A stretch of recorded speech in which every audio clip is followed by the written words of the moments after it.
Hola, ¿qué tal? ¿Cómo están? Un gusto saludarlas y saludarlos. Soy el maestro Jorge Enrique Gómez Sánchez y para mí es un verdadero placer saludarlos y saludarlos hoy en una conferencia más de este grupo de trabajo que hoy tiene que ver con el juicio de amparo para principiantes.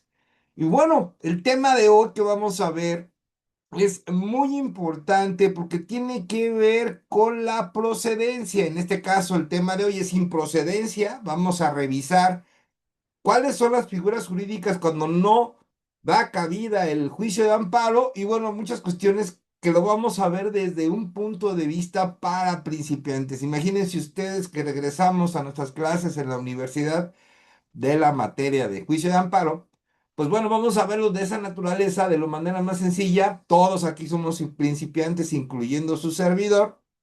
Y bueno, la idea es que aprendamos esta figura que es sumamente complicada y que además, pues bueno, es esencial y súper importante que tengamos el conocimiento de esto porque se nos puede presentar en cualquier momento. Pero bueno, está muy bueno el tema de hoy, improcedencia en el juicio de amparo. Y bueno, recuerden, si quieren la presentación, que es la que voy a proyectar en este momento, por favor suban su correo electrónico y si gustan participar en nuestros grupos de WhatsApp, que son grupos muy serios, por favor suban su número telefónico. Recuerden, esas conferencias están en nuestro canal de YouTube. Más tarde estaré durante la conferencia subiendo el link correspondiente. Y bueno, también ahí las podrán volver a ver. Estas actividades son totalmente gratuitas. Bien, bueno, juicio de amparo para principiantes con el tema improcedencia. Bien. Aquí vamos a empezar. Bueno, el juicio de amparo es improcedente. A recordarles que en el ángulo inferior izquierdo está el número del artículo, por si alguna cuestión de duda tengan. Ahí lo pueden buscar precisamente en la ley de amparo. Y bueno, el juicio de amparo es improcedente. ¿Contra qué es improcedente el juicio de amparo? Bien, bueno. La fracción primera, que es contra adiciones o reformas a la Constitución Política de los Estados Unidos Mexicanos. Entonces, cuando exista una adición o una reforma a nuestra Constitución, el juicio de amparo es improcedente. También lo es contra actos de la Suprema Corte de Justicia de la Nación. Cualquier acto que realice la Suprema Corte tampoco, o sea, es improcedente el juicio de amparo. También contra actos del órgano de administración judicial y del Tribunal de Disciplina Judicial, este último de reciente creación. Y bueno, también ahí es improcedente contra resoluciones dictadas por el Tribunal Electoral del Poder Judicial de la Federación. Ya ve que en la época de cuando se hizo el cambio con respecto a lo que es ya ahora las elecciones para jueces y magistrados y ministros, pues había una controversia, ¿no? De que habían metido un amparo por una resolución de un tribunal electoral, pero bueno, pues es muy clara la Constitución, clarísimo. Es improcedente el juicio de amparo en resoluciones dictadas por el Tribunal Electoral del Poder Judicial de la Federación. Y bueno, ya metiéndonos en otros temas más de fondo, bueno, ya vimos los esenciales. Contra estos actos, el juicio de amparo no está permitido. Bien. La fracción quinta ya nos habla de que contra actos del Congreso de la Unión, su comisión permanente o cualquiera de sus cámaras en procedimientos de colaboración con otros poderes que objeten o ratifiquen nombramientos o designaciones para ocupar cargos, empleos o comisiones en entidades de dependencias de la Administración Pública Federal, centralizada o descentralizada, órganos dotados de autonomía constitucional u órganos jurisdiccionales de cualquier naturaleza. Entonces, la designación y nombramiento de cargos o empleos o comisiones en las entidades que acabo de mencionar, contra ese acto no es procedente el juicio de amparo, es improcedente el juicio de amparo. Contra resoluciones de los tribunales colegiados de circuito. Para los tribunales colegiados de circuito, contra ellos es improcedente el juicio de amparo. Contra resoluciones o declaraciones del Congreso Federal, Congreso de la Unión, cámaras, diputados, cámaras de senadores, de las legislaturas de los estados y también de sus respectivas comisiones y diputaciones permanentes en lo que respecta a la declaración de procedencia y juicio político. Cuando es declaración de procedencia y juicio político, no es procedente el juicio de amparo. Así como en elección, suspensión o remoción de funcionarios en los casos en que las constituciones correspondientes les confieren la facultad de resolver soberana y discrecionalmente. Entonces, también a nivel federal y a nivel estatal, en lo que respecta a lo que es la remoción o suspensión o elección de funcionarios, el juicio de amparo es improcedente. Contra eso no hay juicio de amparo. Y también tenemos lo que son contra normas generales respecto de las cuales la Suprema Corte de Justicia de la Nación haya emitido una declaratoria general de inconstitucionalidad en términos de lo dispuesto en el capítulo sexto, que lo vamos a ver más adelante, en la ley reglamentaria, que es la ley de amparo, fracciones primera y segunda del artículo 105 y de nuestra Constitución. ¿Sí? Entonces, contra la Declaratoria General de Inconstitucionalidad, el juicio de amparo es improcedente. Muy bien. Y también contra resoluciones dictadas en los juicios de amparo o ejecución de las mismas. O sea, no te puedes amparar contra una resolución de amparo, en pocas palabras, ¿no? O en ejecución de la misma, tampoco es, ¿verdad? Entonces, estos son los parámetros en lo que respecta a la improcedencia del juicio de amparo. Muy bien. Ahora, también indica la ley de amparo que contra normas generales o actos que sean materia de otro juicio de amparo pendiente de resolución, promovidas por la misma persona quejosa contra las mismas autoridades y por el propio acto reclamado. Aunque las violaciones constitucionales sean diversas, ¿eh? Salvo que se trate de normas generales impugnadas con motivo de actos de aplicación distintos. Entonces aquí es bien importante tener en cuenta que no puedes tú generar dos amparos al mismo tiempo. O sea, tú te vas a amparar, vas a promover un juicio de amparo contra en otro diverso, primero lo hiciste ante un acto de autoridad, mencionas cuáles son tus violaciones constitucionales o violaciones de derechos humanos, y lo hace referencia ahí, ¿sí? Bueno, aquí en el juicio de amparo, bueno, que no entra el de que si no le pego a uno, le pego a otra, no, no da entrada, pero salvo que se trate de normas generales impugnadas cuando los actos de aplicación sean distintos. Esto quiere decir que, bueno, son dos hechos diferentes, entonces cuando existen dos aplicaciones, en este caso dos actos de aplicación, que en realidad es un hecho, ante dos hechos diferentes, ahí sí tiene que ser juicios por separado. Pero no puedes, si no puedes meter dos por lo mismo. Ok, bien. Ya analizando este último, que bueno, ya los anteriores no hay mucho que analizar porque son muy concretos de cuál es la improcedencia. En este, donde pues podría caber algunas dudas, es donde ya explicamos un poco más. No procede un juicio de amparo si ya existe otro pendiente de resolución que fue promovido por la misma persona quejosa contra la misma autoridad responsable y respecto del mismo acto reclamado. Entonces, si ya lo metiste, ese se va a quedar. No puedes meter otro igual, esperando de que, como les digo, a ver si no pega uno, pega otro. No, eso no. Ya el segundo se va a quedar como improcedente. Aunque en el nuevo juicio se aleguen violaciones constitucionales distintas, aunque se vean violaciones distintas. En términos simples, no puedes promover varios amparos contra el mismo acto, solo cambiando los argumentos. No puedes hacer eso. Bien. Esta figura se relaciona con un principio, este es el principio procesal de litispendencia, que implica que ya existe un proceso en trámite sobre el mismo conflicto jurídico. Por tanto, no puede abrirse otro proceso paralelo idéntico. El amparo en esto evita, bueno, ¿qué va a evitar? Se va a evitar sentencias contradictorias, abuso del derecho de acción y una saturación en el sistema judicial. Si de por sí ya existe mucho trabajo en los órganos jurisdiccionales, por así, aviéntale más, ¿no? Pues no. no es posible esa situación. También el texto es claro en decir que aunque violaciones constitucionales sean diversas, ¿no? Esto significa que no puedes presentar un nuevo amparo directo ahora alegando violación al artículo 14, por ejemplo, lo constitucional, y antes alegaste violación al artículo 16. También no se puede hacer eso. El sistema exige que todas las violaciones se hagan valer en un solo juicio, y las que no hayan detectado o algo por juicio lo tiene que establecer el juzgador. Eso es siempre, entonces no da cabida. El juicio de amparo es improcedente. Bien, vamos a hacer un ejemplo, intento de fragmentar, por ejemplo, la defensa. Primer amparo alega violación al debido proceso y en el segundo amparo alegó falta de fundamentación, ¿no? Por ejemplo. Bueno, pues el segundo no va a proceder, debiste hacer valer todo desde el primero, ¿sí? Así de sencillo.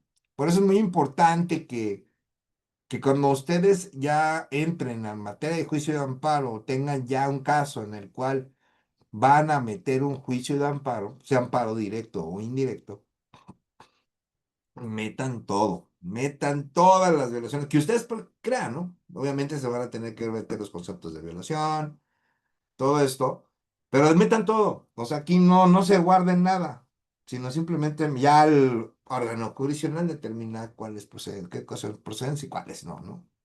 Bien. Bueno, cuando sí procede, un ejemplo, una ley fiscal establece un impuesto, por ejemplo, y el primer acto de aplicación es la determinación de crédito fiscal, se promueve el amparo. Y el segundo acto de aplicación es el embargo derivado de otro procedimiento. Se promueve el amparo. Son dos cuestiones diferentes. Uno es la determinación del crédito fiscal y el otro es el embargo, que son dos figuras jurídicas diferentes. Contra eso sí procede ambos porque aunque la norma es la misma, los actos de aplicación son distintos. Esa es la metodología. Muy bien, vamos con la siguiente fracción. En este último caso que vimos, solamente se actualizará esta causal cuando se dicte sentencia firme en alguno de los juicios en la que se analice la constitucionalidad de las normas. Si se declara la constitucionalidad de la norma, esta causal no se actualiza respecto a los actos de aplicación, ¿sí? Si fueron impugnados por vicios propios. Al momento que tú lo lees en la ley de amparo, pues te empieza a generar dudas, ¿no? Te empieza a generar dudas porque aquí te mete como tres conceptos, de los cuales es muy importante que nosotros, cuando nosotros analicemos un artículo, tengamos que fragmentar ese artículo para empezarlo a analizar por partes y qué es lo que entender qué nos está diciendo la norma. Entonces es muy importante el análisis y es como nosotros lo hacemos. Es un análisis muy sencillo en el que, bueno, empezamos a fragmentar y explicar de una manera más clara qué es lo que nos quiere decir. Bueno, en esta fracción 10 del artículo 61 de la ley de amparo, nos dice, bueno, ya sabemos que no puede coexistir los amparos sobre el mismo acto, eso ya lo sabemos. Pero sí puede existir varios amparos contra una misma norma general, contra una misma norma que se deriven de actos de aplicación distintos. Entonces tenemos eh, misma norma, pero diferentes actos. Ante ahí, cada acto tendrá su juicio en amparo. En este párrafo la pregunta es, bueno, ¿qué pasa cuando ya se resolvió uno de esos amparos? ¿No? En lo que estamos señalando. Ahora, la causal de improcedencia solo se actualiza si hay sentencia firme. Primer punto, ¿no? Bueno, se va a actualizar esa causa de improcedencia solo solo si hay sentencia firme. Solamente se actualiza esta causal cuando se dicte sentencia firme. Mientras los juicios estén en trámite, pueden coexistir. ¿Sí? Pero si uno de ellos ya es sentencia firme, definitiva, sin posibilidad de recurso, se analizó la constitucionalidad de la norma, entonces puede generarse un efecto de improcedencia en los demás, ¿sí? Entonces, puede que coexisten, porque es la misma norma, pero son diferentes actos de aplicación. Pero si en uno de ellos ya se llega a una sentencia firme, sin posibilidad de recurso, hago la aclaración, puede generarse el efecto de improcedencia con los demás. Así lo establece la ley de amparo. Si la norma se declara constitucional, no bloquea amparo por vicios propios. Aquí hay una condicionante. Ok, ya hay sentencia firme, se declaró constitucional la norma. Hay 4 o 5 actos, en los cuales hay 4 juicios de amparo. Pues bueno, aquí va a decir, bueno, puede dar cabida a los juicios, la improcedencia del juicio de amparo con los demás, pero ojo, salvo que se encuentren vicios propios. Bueno, si se declara la constitucionalidad de la norma general, esta causal no actualiza respecto a los actos de aplicación si fueron impugnados por vicios propios. O sea que de los otros 4, existen algún un vicio propio, no va a poderse actualizar la improcedencia del juicio de amparo. Esto quiere decir que va a quedar el juicio vivo, ¿no? Esto es crucial. Significa que aunque ya exista sentencia firme que diga la ley es constitucional, aún puedes promover o en este caso continuar un amparo contra actos de aplicación de la ley. Si está impugnando errores propios del acto, no la ley en sí. Y estos errores propios del acto se dan cuando se aplica la norma. O sea, una cosa es de que la ley ya se estableció que si es constitucional, bueno, eso ya parámetro ya se cumplió. Pues eso es una cosa y otra cosa su aplicación. Entonces, en esos errores propios, en la aplicación, ahí sí puede dar cabida el juicio de amparo. Cuando no es improcedente. ¿Sí? Esta distinción técnica fundamental, este precepto descansa en una distinción clásica del amparo, que es el control de la norma general. Muy sencillo, es el control constitucional. Se analiza si la ley es constitucional o no, ¿sí? Si es acorde a nuestra constitución. Y otro es el control del acto de aplicación. Si analiza la autoridad aplicó correctamente la ley. Entonces son dos figuras jurídicas diferentes. Una cosa es el control de la norma, el control constitucional, y otra cosa es el control del acto de aplicación. Son planos distintos de control constitucional. ¿Ok? Muy bien. Ahora vamos a verlo con un ejemplo. Se actualiza la improcedencia. ¿Ok? Bien.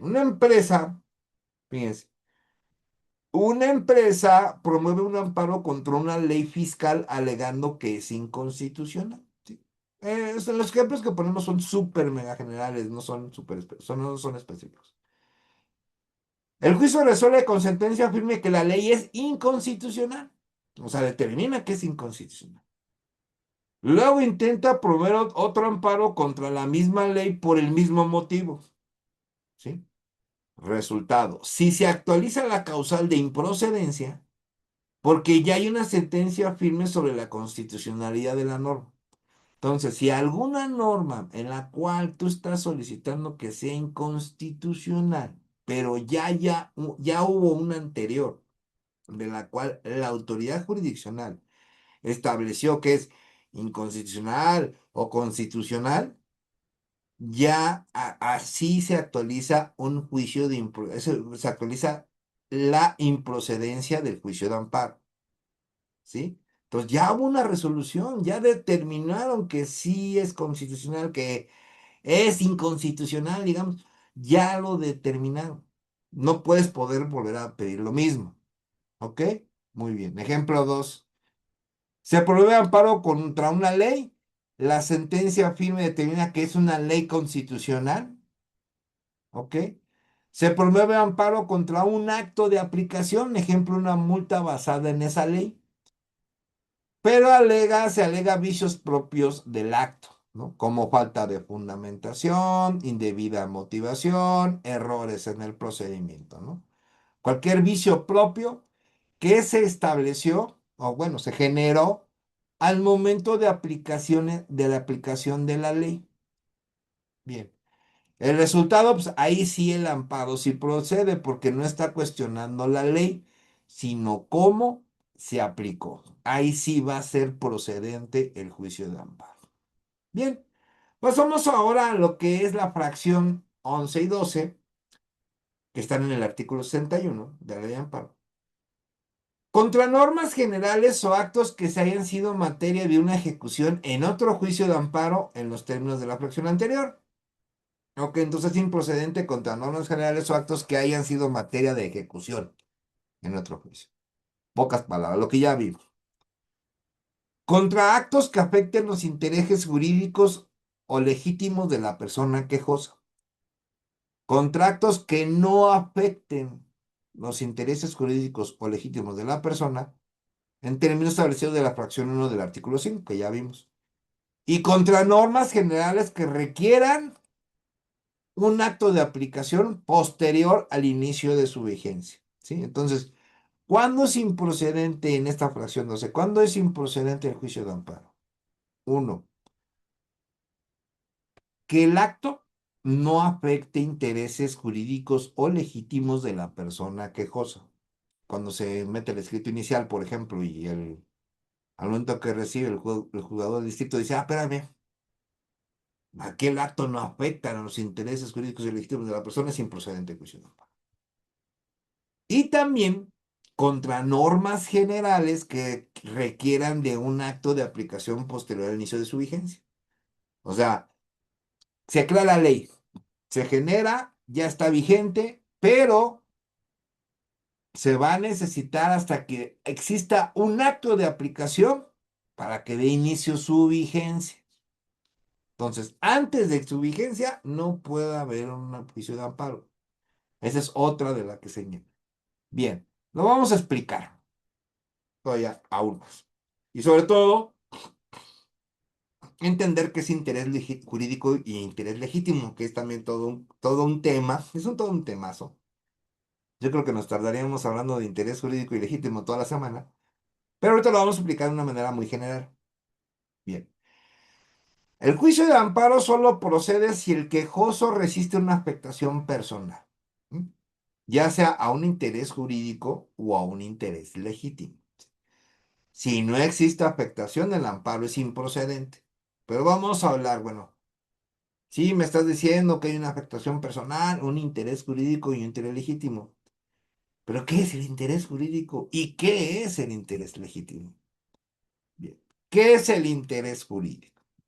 Esto implica que es la existencia de un derecho subjetivo reconocido por la norma. Es un derecho que tú tienes, que tenemos todos, ¿no?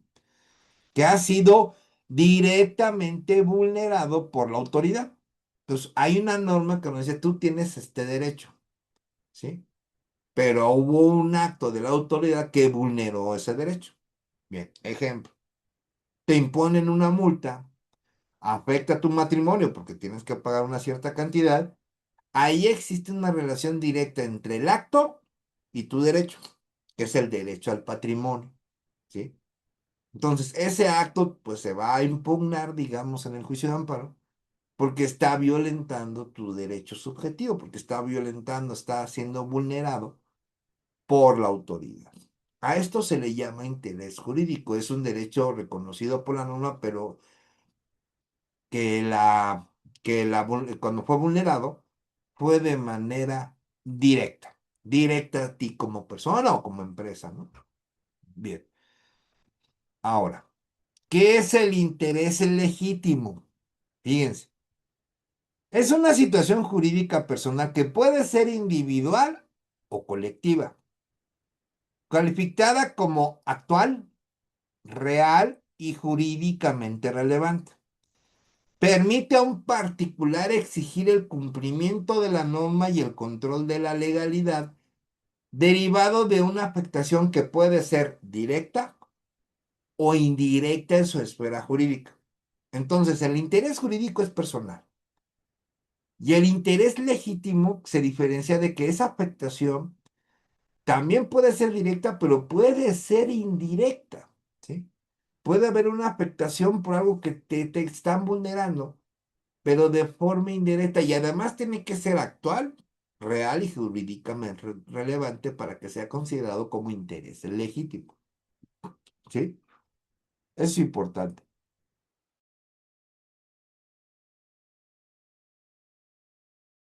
Perdón, una disculpa. Se nos movió ahorita la pantalla. Bien. Ok, entonces esa es la diferencia entre interés legítimo y interés jurídico. Normas generales sin acto de aplicación y contra normas generales que requieran un acto de aplicación posterior al inicio de su vigencia. ¿Cuál es la idea central de esta fraccioncita? Bien. No todas las leyes pueden impugnarse de inmediato. ¿Sí? Se crean y algunas no van a ser de manera inmediata. Si una norma requiere un acto de aplicación para afectar al gobernado, entonces no puede impugnarse de abstracto. O sea, quiere decir que, por ejemplo, es probable que me afecte. No, ¿no? Tiene que ser un acto en concreto, que es cuando ya se aplique la norma. ¿Sí? En ese momento ya puedes meter el juicio de amparo. Y bueno, ¿qué tipo de leyes generales tenemos? Y bueno, ¿cómo podemos relacionarlas en este tema? Y Medina te va a decir, bueno, ¿qué normas hay? Bueno, tenemos las normas que son normas autoaplicativas. ¿Sí? ¿Cómo se definen las normas autoaplicativas? Bueno, generan afectación desde que entra en vigor. No se requiere un acto posterior y ahí sí procede el juicio de amparo inmediato para normas autoaplicativas, que desde el momento en que entran en vigor, inmediatamente se puede solicitar el juicio de amparo. Y está lo que son las normas heteroaplicativas, que requieren de un acto de autoridad posterior para afectar. En este caso, no procede el amparo hasta que se aplican. ¿Sí? Entonces, no lo olviden, normas autoaplicativas generan afectación desde la entrada en su vigor y las normas heteroaplicativas van a poder realizar una afectación, pero hasta que se aplique, ¿sí? No desde el momento de su creación, sino hasta que se aplica, en su aplicación. Y también pues, hay que observar, bueno, el principio de agravio personal y directo. El amparo no es un medio abstracto, no tener un caso en concreto, o sea, debe de existir un acto en concreto de control constitucional, sino un mecanismo para proteger a personas frente a afectaciones concretas. Debe existir un acto de afectación concreto, real, ¿sí? Para que se pueda solicitar el juicio de amparo. Bien, vamos ahora con las fracción 13 y 14. Contra actos consentidos expresamente o por manifestaciones de la voluntad que entraen en ese conocimiento, contra esos actos de consentidos expresamente o por manifestaciones de voluntad que extraen ese conocimiento, es improcedente el juicio de amparo.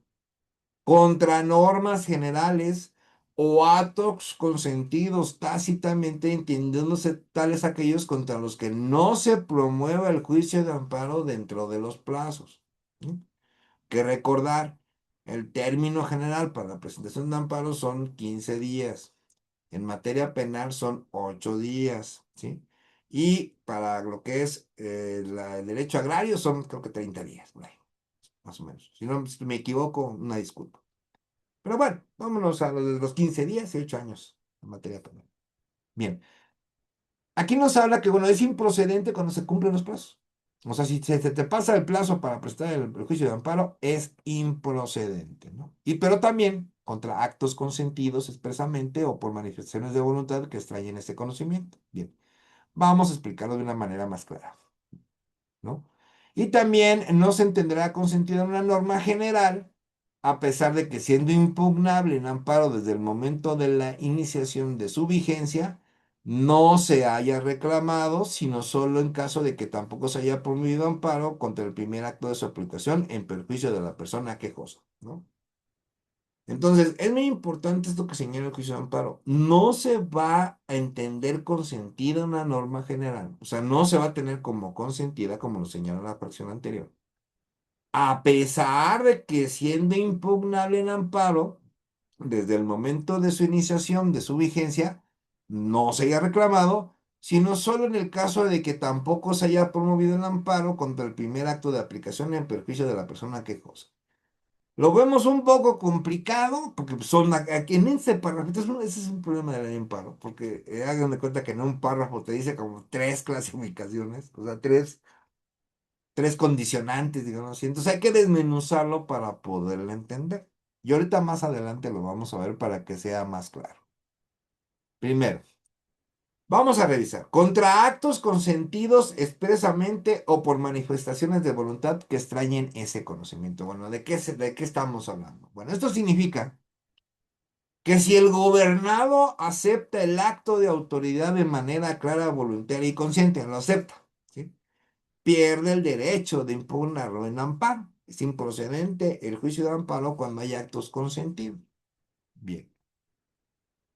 ¿Qué es el consentimiento expreso? Bien. Será cuando el quejoso manifiesta de forma directa e inequívoca su aceptación del acto. O sea, el acto sí hubo una afectación, pero pues nunca te fuiste al juicio de amparo. Y ya hay un término para presentar. Ejemplos, tenemos que la firma de un documento donde acepta una sanción administrativa, presenta un escrito diciendo que está conforme con la resolución o renuncia expresamente a impugnar. Esos son tres consentimientos expresos, ¿no? Aquí no hay duda, el acto fue aceptado explícitamente. Aceptaste el acto y contra eso es improcedente el juicio de amparo. ¿Ok? Y también existe lo que es el consentimiento tácito por manifestaciones de voluntad. No hay una declaración directa, pero las conductas del gobernado implican la aceptación. Manifestaciones de voluntad que extraen ese conocimiento. O sea, no hiciste nada, por ejemplo. El no hacer es omiso, o sea, no hiciste nada. ¿Cuándo una conducta implica consentimiento? Bien, podemos tener que para que exista conocimiento tácito, la conducta debe ser inequívoca, o sea, no ambigua, sino que debe ser concreta, debe ser voluntaria y también compatible solo con la aceptación del acto, ¿sí? O sea, que no hiciste nada, pero tuviste la oportunidad de hacerlo. O sea, tener la oportunidad como la ley lo indica, pero tú no hiciste ningún acto, o sea, tú voluntariamente lo estás aceptando. Improcedencia, digo, consentimiento expreso, una persona recibe una resolución administrativa, por ejemplo. Firma un convenio aceptando pagar la multa en parcialidades. Y después quiere promover un amparo contra la multa, pues bueno, resulta improcedente porque aceptó expresamente en el acto en ese convenio. O sea, tú ya firmaste un convenio, ya dijiste que ya pagaste la multa en parcialidades y dices después, bueno, ahorita le pago y ya me meto en mi juicio de amparo para que me regresen mi dinero. No, tendrá que ver otra situación, pero con respecto a lo que es el acto, ya lo aceptaste con un consentimiento expreso. Ahora con un conocimiento tácito, improcedencia. Una persona paga voluntariamente una multa sin impugnarla previamente. Dice, luego promueve un amparo contra esa multa, pues es todo improcedente porque el pago voluntario implica la aceptación del acto, ¿sí? Entonces también, ese es el punto de que si tú tienes una multa y la pagas, pues ya estás aceptando el acto, no puedes improcedencia el juicio de amparo. Estos ejemplos son de manera general, repito, porque me pueden poner muchas condicionantes. Pero es que puede pasar esto y que puede pasar aquello. No, eso es de manera general. Bien, la idea central, ¿qué establece también la norma? Una norma general no se tiene por consentida solo porque no se impugnó desde su entrada en vigor, sino únicamente cuando tampoco se impugna en el primer acto de aplicación, ¿sí? En términos simples, puedes recuperar la oportunidad de impugnar una ley cuando se te aplica por primera vez, ¿ok? Muy bien. El supuesto base, una norma, es impugnable desde su entrada en vigor. Bueno, la norma la puedes impugnar desde que entra en vigor. Pero el gobernado no promueve amparo en ese momento. Aún no se considera consentida, ¿sí? En este momento todavía no se considera consentida, que eso es lo que sería una causal para la improcedencia en el juicio de amparo. ¿Cuándo sí se va a considerar consentida? Bueno, solo cuando no se impugnó la norma cuando entró en vigor, tampoco se impugnó en el primer acto de aplicación que le cause perjuicio. Hasta este momento ya se actualiza el consentimiento tácito. Entonces, en este momento, si ya posteriormente metes un escrito para solicitar el juicio de amparo, bueno, pues aquí ya va a ser improcedente, ¿sí? Ok, bien, vamos con la fracción 14. Cuando con el primer acto de aplicación procede algún recurso, medio de defensa legal por virtual de cual pueda ser modificado, revocado o nulificado, Será optativo para la persona interesada hacerlo valer o impugnar, desde luego, la norma general en el juicio de amparo. Entonces, aquí, cuando el primer acto de aplicación, ¿no? Cuando en el primer acto de aplicación de esa norma que pudieses impugnar desde que salió, pero no lo hiciste, pero ya tienes el primer acto de aplicación. Pero en ese momento a que se aplica esa norma, procede algún recurso o medio de defensa legal por virtud del cual se puede modificar, revocar o nulificar, ¿sí? Será optativo para la persona interesada hacer valer o impugnar desde luego la norma general en el juicio de amparo. Bueno, bajo este supuesto de que la norma no fue combatida cuando existió, hay el primer acto de aplicación, ¿sí? Pero en esa norma, en esa institución o en ese, digamos, secretaría, lo que sea, establece un procedimiento, digamos, interno, un procedimiento en el cual pues existe un recurso o medio de defensa cuando se aplique ese acto, donde puede ser, tiene que tener sus condicionantes, que ese acto puede ser modificado, revocado o nulificado. Para para esta situación, el gobernado tendrá la opción de uno, a realizar ese recurso o medio de defensa o hacerlo valer en el juicio de amparo, ¿sí? En este supuesto. O sea, tiene esas dos opciones, nada más para este supuesto. En el primer caso, solo se entenderá consentida la norma si no se promueve contra ella el amparo dentro del plazo legal contado a partir del día siguiente de aquel en que surta sus efectos la notificación de la resolución recaída al recurso o medio de defensa, ¿sí? Entonces, en el primer caso, se va a entender consentida la norma general si no se promovió contra ella el amparo. Claro, desde el plazo legal. Si tú no hiciste el juicio de amparo en el plazo legal, se da por consentida. Contado a partir del día siguiente que surta efectos esa notificación de la resolución recaída en el recurso medio de defensa, ¿sí? Ok, ya se cuenta que emitiste el recurso, pero no te dieron la razón, procede el juicio de amparo. Y si en caso que después no metas el juicio de amparo, ahora sí se entiende como consentida. Y posteriormente, si quieres solicitar el juicio de amparo, va a ser improcedente, ¿sí? Si no existieran medios de defensa ordinarios en contra de dicha resolución o de la última resolución recaída en el medio de defensa, pues previsto sobre la resolución del recurso, ¿no? Aun cuando para fundarlo se hayan aducido exclusivos motivos de ilegalidad. O sea, pase lo que tú alegues, ¿sí? Sale, ok.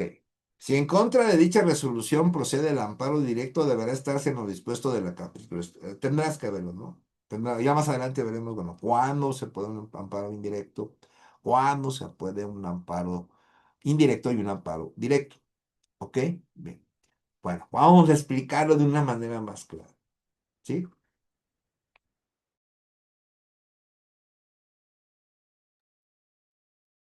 Cuando el primer acto de aplicación admite un recurso o medio de defensa que pueda modificar, revocar unidad en ese acto, el gobernador tiene una opción, ¿sí?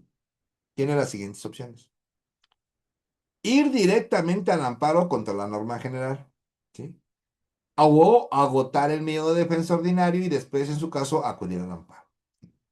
Punto clave. La elección impacta al momento en que podría configurarse el consumimiento tácito de la norma, sí, pero siempre y cuando pues no presente el amparo, por ejemplo, ¿no? O el medio de defensa. Opción A, amparo inmediato. El quejoso impugna desde luego la norma general en el amparo con motivo del primer acto de aplicación, sin agotar el recurso ordinario. Procede el amparo si se actualizan los requisitos, especialmente tratándose de normas y su primer acto de aplicación, ¿sí? Se actualizan los requisitos en su primer acto de aplicación. Opción B, agotar el medio de defensa ordinario. El quejoso interpone el recurso administrativo o judicial, recurso de revocación, nulidad, etc. Busca que la autoridad o tribunal corrija el acto. Aquí entra la parte final del precepto, cuando se tiene por consentida o no la norma, ¿sí? Entonces, aquí el quejoso puede irse por un medio de defensa ordinario. Por eso también se menciona mucho que el juicio de amparo es un medio de impugnación extraordinario. Reglas sobre consentimiento de la norma, ¿sí? Que es la opción B. La norma no se entiende consentida por el solo hecho de haber acudido primero al medio ordinario. Si tú te vas primero al medio ordinario, no se entiende por consentida.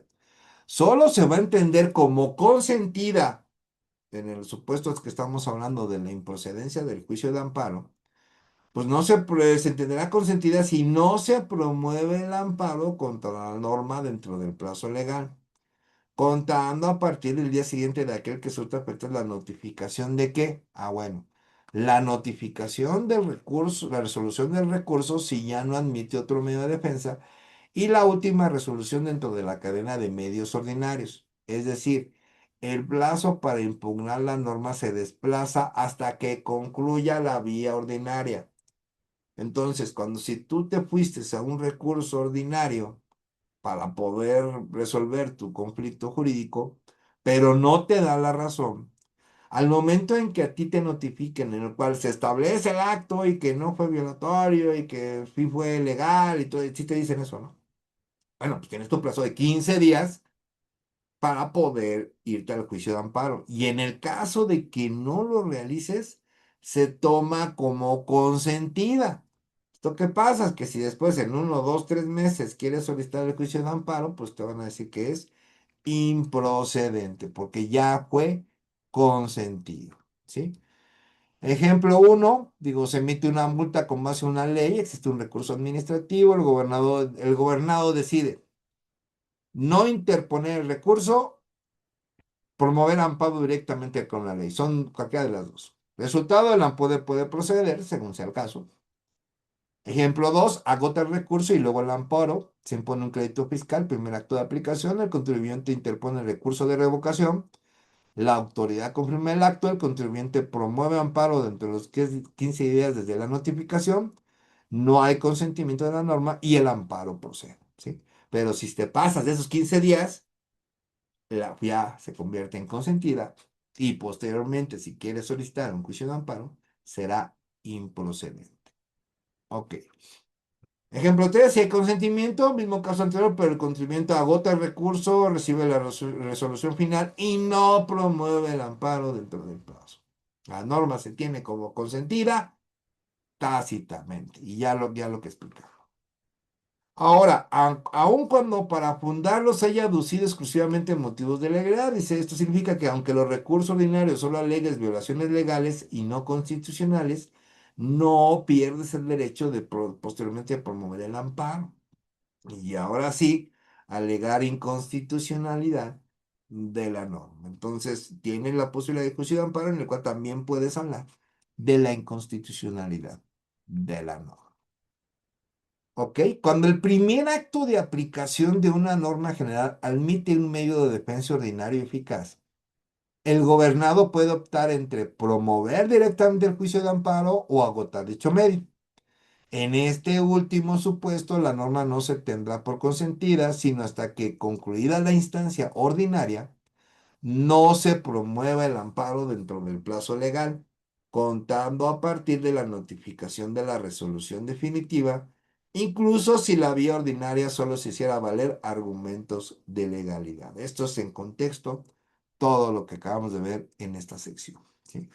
Ahora vamos con la fracción 15 y 16, que esta nos habla de contrarresoluciones o declaraciones de las autoridades competentes en materia electoral. Pues ya, todo lo que tiene que ver en materia electoral es improcedente en el juicio de amparo.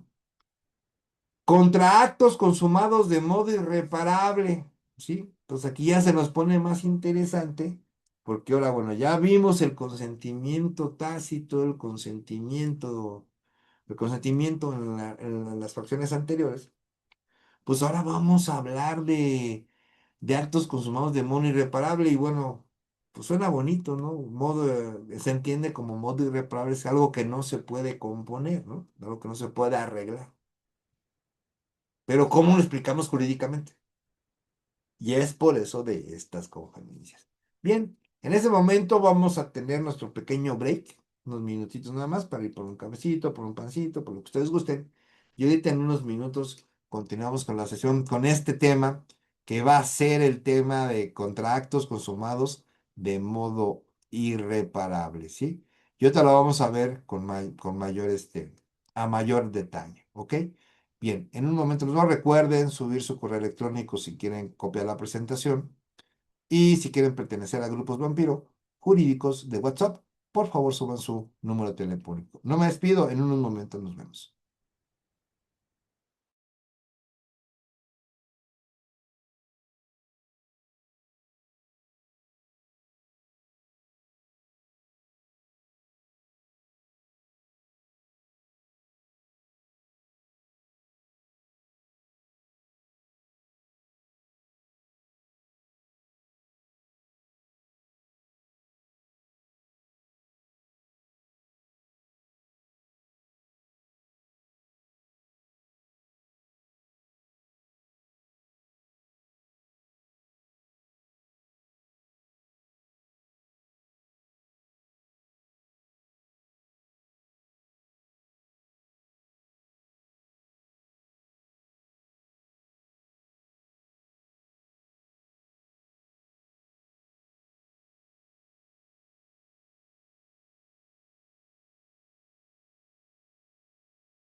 Bueno, ya regresamos y aquí vamos a una pequeña grafiquita de lo que tiene que ver cuando estamos hablando de un acto que es irreparable, ¿sí? En materia penal, por ejemplo, tenemos la destrucción del cuerpo del delito, que esos cosas son drogas, armas, bienes, por ejemplo. El objeto material desaparece cuando son destruidos, no se puede restituir físicamente, entonces contra eso no puedes meter un juicio de amparo. Cuando hay una difusión pública de información, el daño ya ocurrió, ya no puede revertirse totalmente, también es un daño irreparable. En materia civil tenemos, por ejemplo, la demolición de un inmueble, pues el bien ya no existe, no se está desapareció el objeto. Habrá otras vías, ¿no? Por ejemplo, que sería una indemnización o algo que se tendría que hacer, pero ya no sería materia de juicio de amparo. Y la adjudicación de un tercero de buena fe, que es la protección de un jurídica de un tercero, también la posibilidad jurídica se vale también como un acto irreparable, entonces habrá otras situaciones que se podrán hacer, otras, sí, pero ya no con el juicio de amparo, ¿ok? Y bueno, en materia laboral tenemos lo que es la desaparición del centro de trabajo, pues ya no puede restituirse el empleo porque el lugar ya no existe o la empresa ya no existe, ahí es irreparable.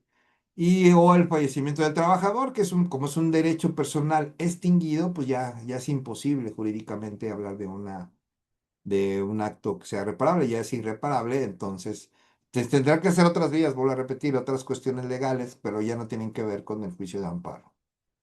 Bueno, en materia penal, como ya lo vimos en la grafiquita, un acto consumado de modo irreparable es aquel que además de haberse ejecutado plenamente produce efectos materiales o jurídicos imposibles de revertir, como la destrucción de objetos asegurados o la divulgación irreversible de información protegida.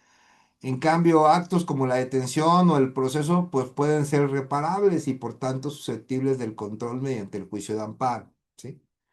Digo, como consecuencia de lo que ya cuando destruyen los objetos asegurados, pues ya tendrá que ver otra situación jurídica, pero no en el juicio de amparo.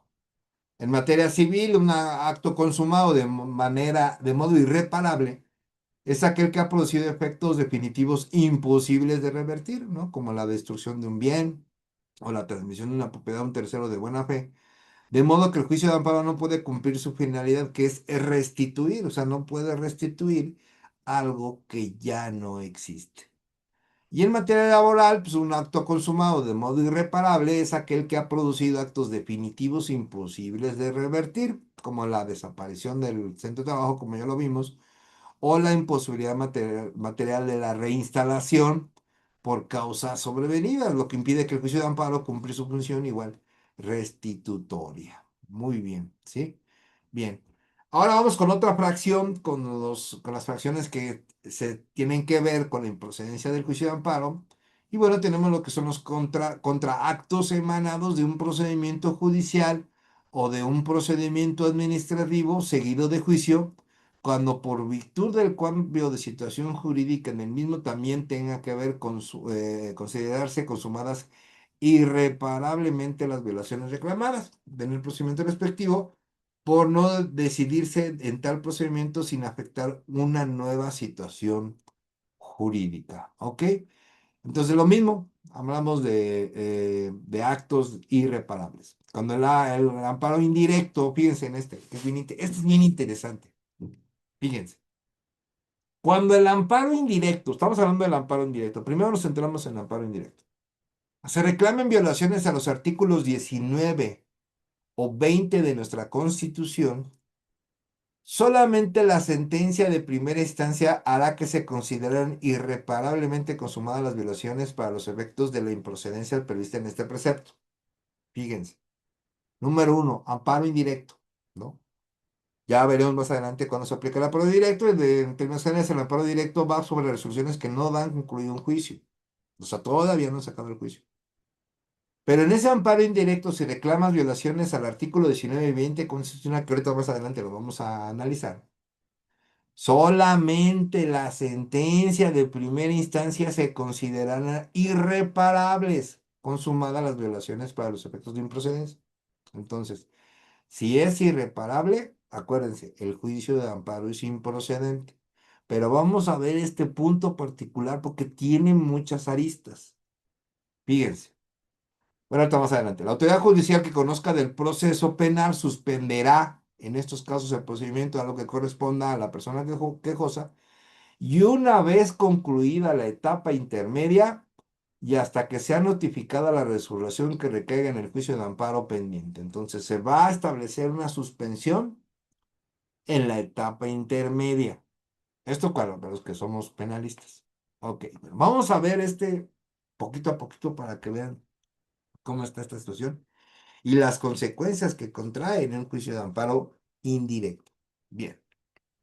Momento en que las violaciones se vuelven irreparables, o sea, es el momento en el que ya se consideran esas violaciones como algo irreparable y que es improcedencia el juicio de amparo, ¿sí? Pero cuando no son, todavía no se consideran irreparables.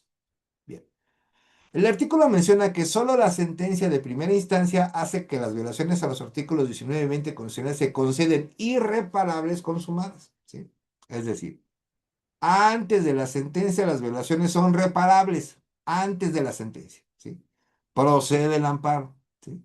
Después de la sentencia se consideran irreparables, puede operar la improcedencia. Muy bien.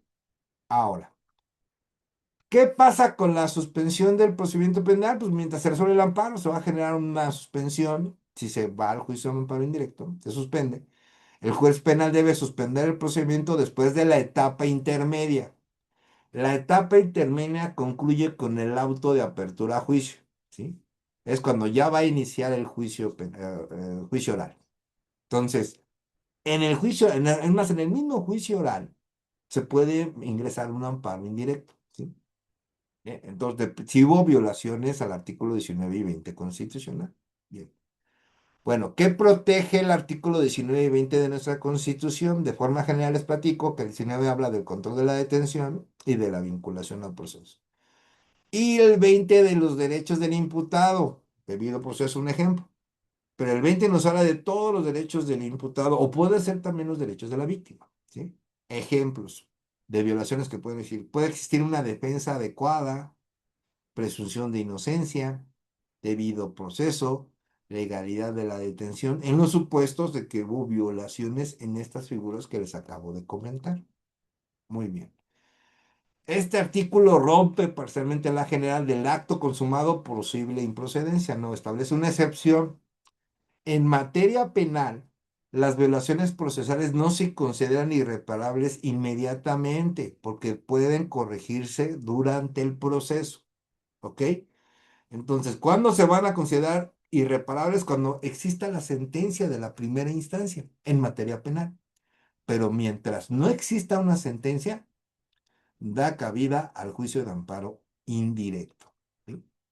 ¿Por qué está la sentencia? Bueno, porque el sistema penal acusatorio, las violaciones pueden corregir, reponerse, subsanarse durante el procedimiento, ¿sí?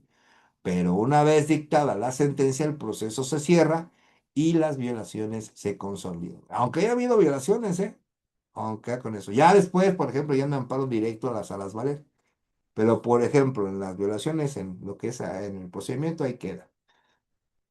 Suspenden el procedimiento penal. El precepto ordena que el juez penal debe suspender el procedimiento cuando después de la etapa intermedia y antes de dictar sentencia. ¿Por qué? Para evitar que se dicte sentencia y violación se vuelva irreparable. Es una medida de protección del quejoso. Y un ejemplo práctico, un imputado por medio de un amparo, violación a su derecho de defensa, tuvo una defensa no técnica, no adecuada. Pero el proceso penal debe pasar en la etapa intermedia y estará listo para juicio, ¿sí? El juicio debe detener el procedimiento hasta que se resuelva el amparo. Y vamos a poner un ejemplo. Ya pasó, está la etapa intermedia y estás en la etapa intermedia y a ti te cae asunto como abogado de defensor. Entonces, como abogado defensor, si te llega un asunto en materia penal en la etapa intermedia, tienes que revisar todo, porque tienes esta posibilidad. Si, por ejemplo, en la audiencia de vinculación a proceso la defensa no fue técnica, no fue adecuada, ya se está violando un derecho del imputado. Entonces, te puedes ir a juicio de amparo y puedes, con el juicio de amparo indirecto, puedes que se vuelva a generar esa audiencia de vinculación a proceso. Se vuelve a ejecutar esa audiencia de vinculación a proceso Y ya tendrás la oportunidad, por ejemplo, de que no se vincule a proceso tu cliente. ¿Ok? Entonces, ¿o por qué? Porque no hubo una defensa adecuada.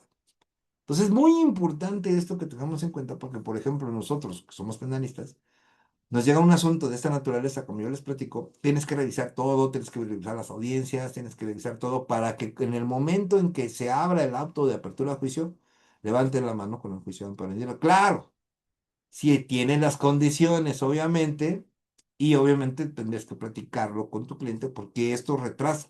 Y si tu cliente está con prisión preventiva justificada, todo lo que dude el amparo indirecto, todo su procedimiento, que no sé cuánto pueda durar, él va a estar todavía dentro del reclusorio.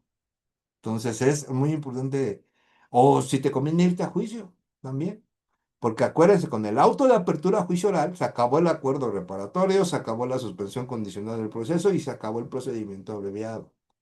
Ya entrando a juicio, todos esos, las soluciones alternas y la terminación anticipada que acabo de mencionar concluyeron para poderlo solicitar. El juicio de amparo indirecto, tratándose de violaciones a los artículos 19 y 20 constitucional, estas no se consideran consumadas de modo irreparable sino hasta dictado de la sentencia de primera instancia. Por lo que antes de ese momento el amparo es procedente. Además, el órgano jurisdiccional penal debe suspender el procedimiento una vez concluida la etapa intermedia, a fin de preservar la materia del juicio de amparo y evitar la consumación irreparable de dichas violaciones.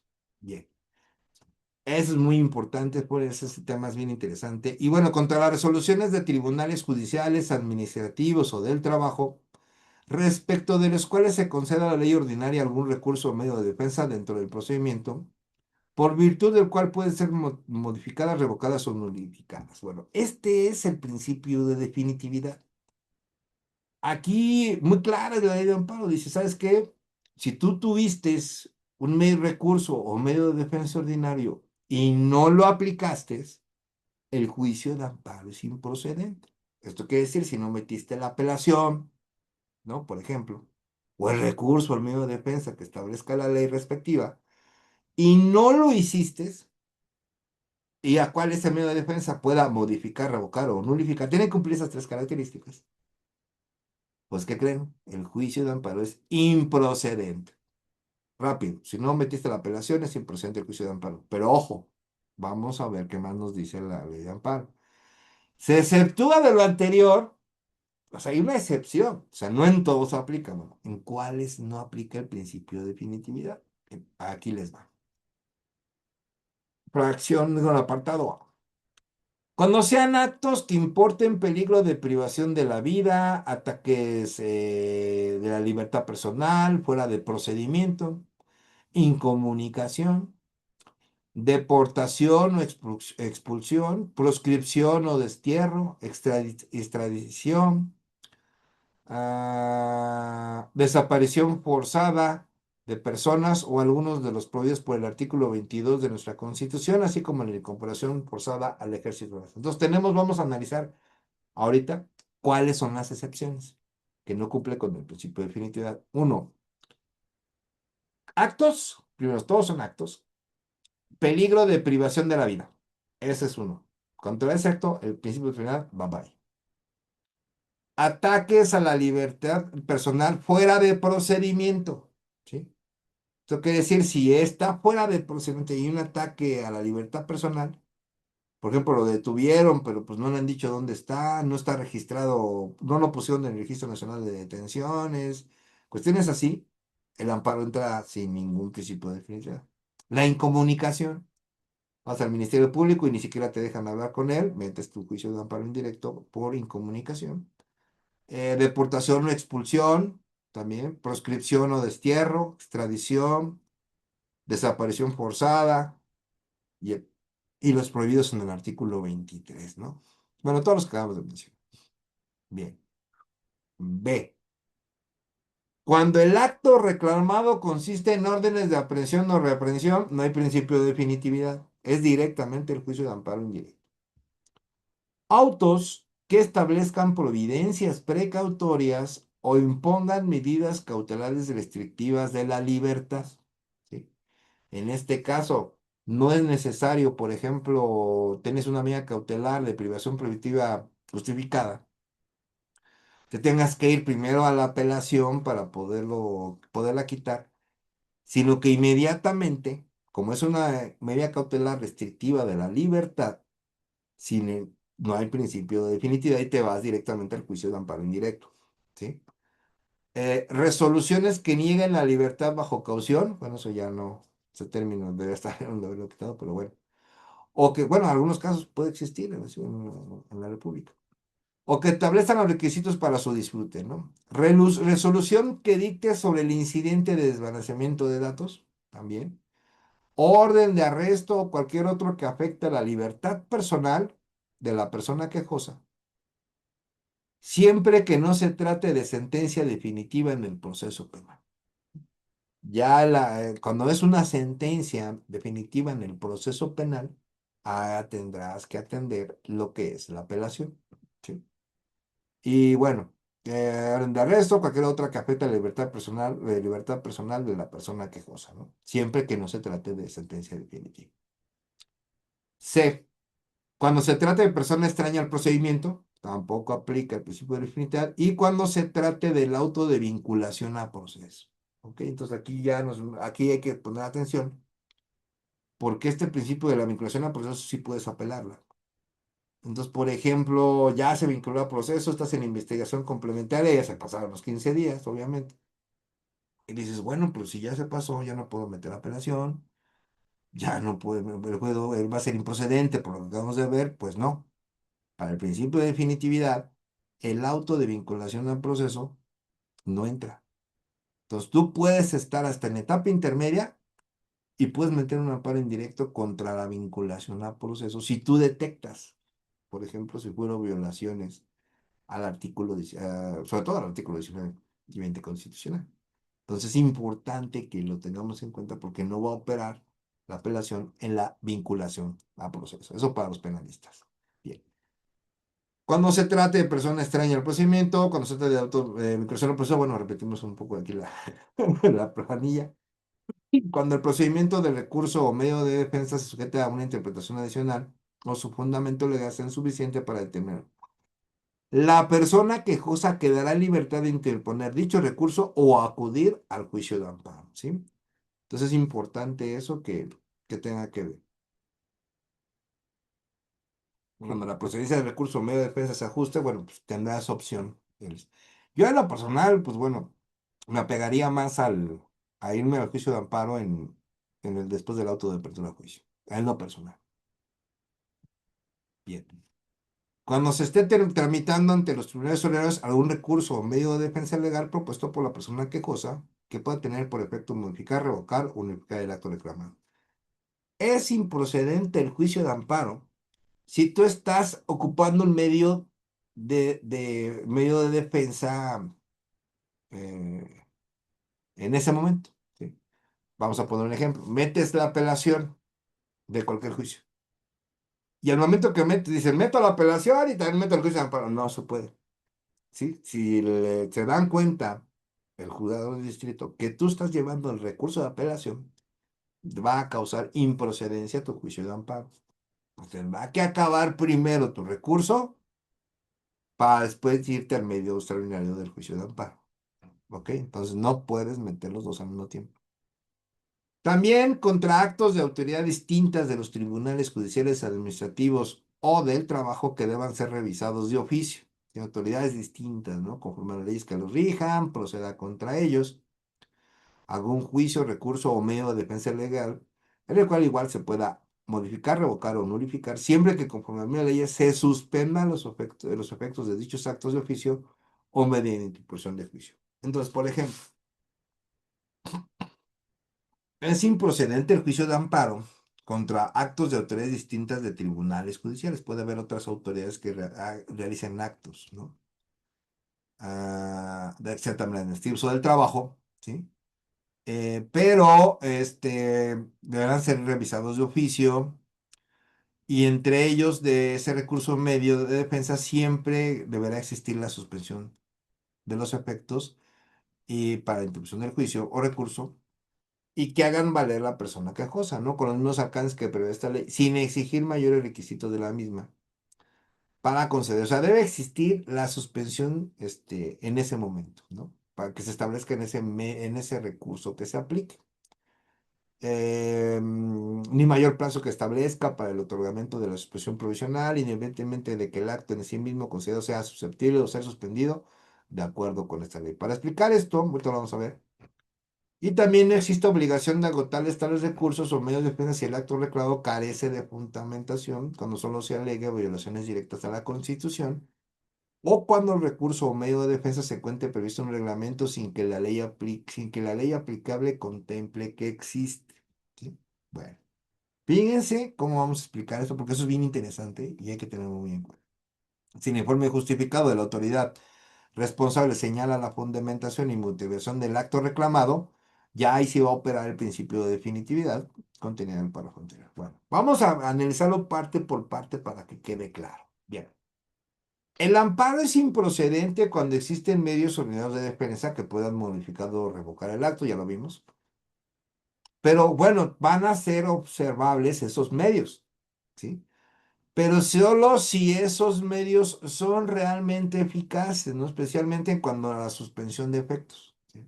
En términos simples, debes agotar recursos previos, sí, solamente si protegen como el amparo.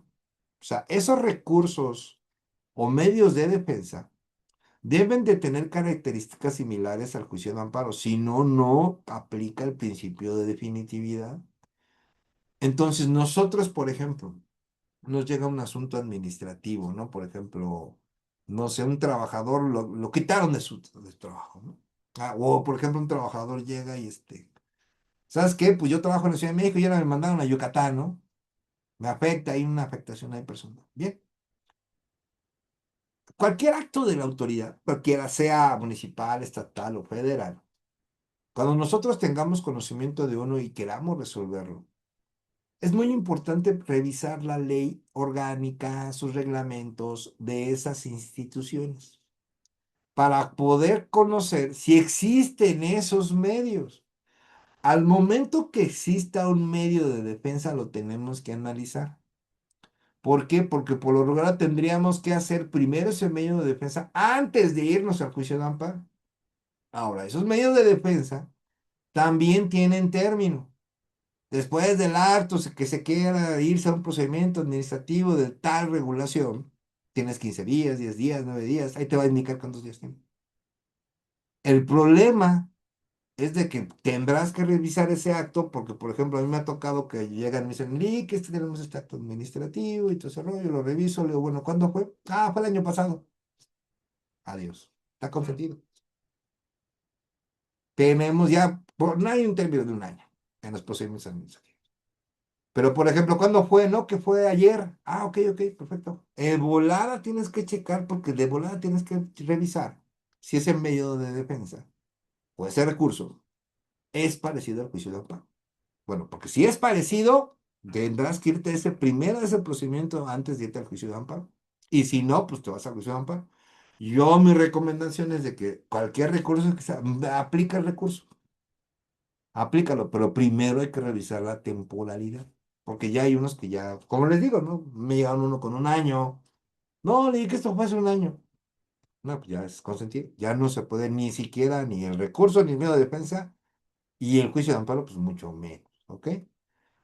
Regla general del principio definitiva, el amparo es un medio extraordinario, por lo tanto no debe utilizarse de inmediato si existen recursos, juicios o medios de defensa ordinarios que puedan modificar, revocar o nulidad del acto. Eso ya lo vimos. Bien. El precepto introduce un elemento fundamental, ¿sí? El medio ordinario debe suspender los efectos del acto, ¿sí?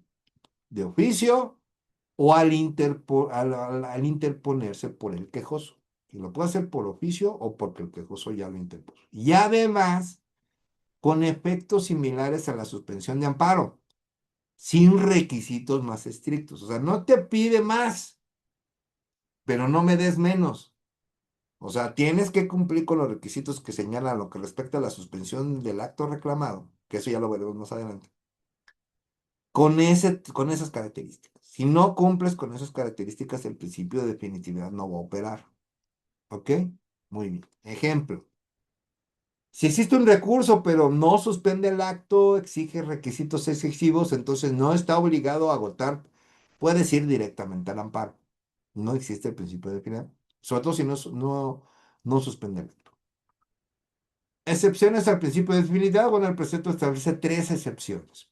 Una, la falta de fundamentación. Si el acto reclamado carece de fundamentación, yo nunca he visto ninguno, pero existe la posibilidad que si algún día existe uno. Yo todos los actos administrativos siempre los he visto bien fundamentados. La autoridad no cita normas jurídicas, el acto es arbitrario, bueno, en esos aspectos sí. Resultado puede irte directamente al amparo. Este sí está muy complicado que te lo encuentres, pero bueno, la ley de amparo lo menciona.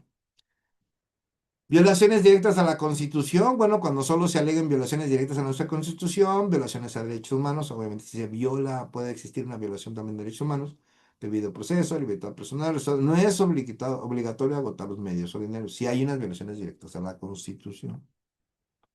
Ok. Recursos previstos solo en reglamentos, ¿no? Cuando el recurso está en un reglamento y no en la ley.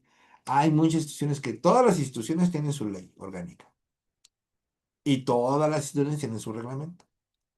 Ya sea la ley tiene que mencionar ese procedimiento, ese recurso y también el reglamento, porque el reglamento va a decir, bueno, cómo es la ley te dice que existe y el reglamento te dice cómo, ¿sí? No tiene un rango legal suficiente, no está obligatorio. Bla, bla. Excepción a la excepción, que esto es muy importante, miren, fíjense, y esto hay que tener cuidado. Imagínense ustedes que no hay, imagínense ustedes que no lo pusieron los fundamentos, ¿no? Pero ustedes saben bien que sí existen. Y fíjense lo que pasa. Si el informe justificado, la autoridad señala la fundamentación y motivación en el informe justificado, que ya veremos qué es eso, que es cuando responde la autoridad cuando inicia el juicio de amparo. Esto significa que cuando inicialmente el acto parecería sin fundamento, la autoridad lo corrige en el juicio. Ah, bueno, ¿cuál va a ser el resultado? Pues bueno, que revive el principio de definitividad y puede exigirse agotar el recurso. Entonces te van a decir, no vas por aquí, pero peta el recurso, ¿sí? En lo que es la fundamentación, nada más. ¿Ok? ¿Cuál es la estructura lógica de este precepto? Bueno, puedes analizarlo así. Paso uno, existe un medio ordinario. No, procede el amparo. Sí, nos vamos al paso 2. Paso 2, suspende el acto eficazmente. No, vámonos al amparo. Sí, nos vamos al paso 3. Aplica excepción. Falta fundamentación, violación directa constitucional, recurso de solo reglamento. Si existe, si en eso de esos tres existe, vas al amparo. Si no existe, es improcedente el amparo. Y es importante entenderlo. Y bueno, hablamos ahora de cuando haya cesado los efectos del acto reclamado, también es improcedente el juicio de amparo. Cuando subsista el acto reclamado, pero no puede surtir efecto legal o material alguno por haber dejado de existir el objeto o la materia del mismo, ¿no? Cuando deja de existir también. Y en los casos en que la improcedencia resulta de alguna disposición de la Constitución o de esta ley también, que hable de la improcedencia del juicio de amparo. Las causas de improcedencia se analizan de oficio por el órgano judicial que conozca del juicio de amparo y se va a ser el encargado de analizar. Espero que les haya gustado las improcedencias del juicio de amparo y espero que les haya sido sagrado. Permítanme un momento, por favor.